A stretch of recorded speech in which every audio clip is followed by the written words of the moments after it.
یہ کہہ کر گنجے سانڈ نما گنڈے نے اپنی تلوار ہوا میں لہرائی تاکہ میری گردن پر وار کر سکے، لیکن اس سے پہلے میرے سیدھے ہاتھ کا تھپڑ اس کے چہرے کا ناپ لے چکا تھا، اور تھپڑ اتنا زناٹے دار تھا کہ آواز دور تک گونجی اور گنجے شخص کی گردن مڑ گئی۔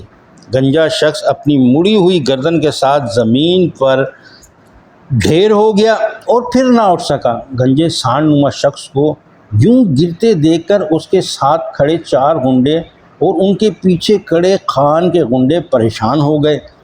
4 آگے کھڑے گنڈوں نے اپنی تلواریں اٹھائیں، لیکن اس سے پہلے کہ وہ مجھ پر وار کرتے، ایک کے چہرے، 2 کے گردوں اور ایک کے پیٹ پر میرے ہاتھ کے زبردست مکے پڑ چکے تھے، اور وہ اڑتے ہوئے دور تک گئے تھے۔ زوغان جن کی دی ہوئی قوت کام آ رہی تھی، اور مجھے بھی اندازہ نہیں تھا کہ یہ قوت اتنی زبردست ہے کہ ایک ہی وار میں سامنے والے کو ڈھیر کر دیتی ہے۔ مکے کھانے والے 4 گنڈے زمین چاٹ رہے تھے، ان میں دوبارہ اٹھنے کی ہمت نہیں تھی۔ اپنے 5 ساتھیوں کو یوں لمحوں میں زمین بوس ہوتے دیکھ کر پیچھے کھڑے خان کے گنڈے سٹپٹا گئے اور سوچنے لگے کہ مجھ پر وار کریں یا نہ کریں، لیکن ان کی تعداد اچھی خاصی تھی۔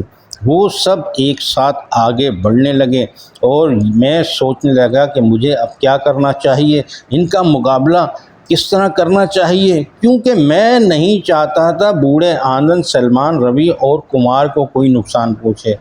وہ سب میری طرف بڑھ رہے تھے اور میں اپنے 4 ساتھیوں کی وجہ سے پریشان تھا، لیکن پھر وہ ہوا جس کا مجھے گمان تک نہیں تھا۔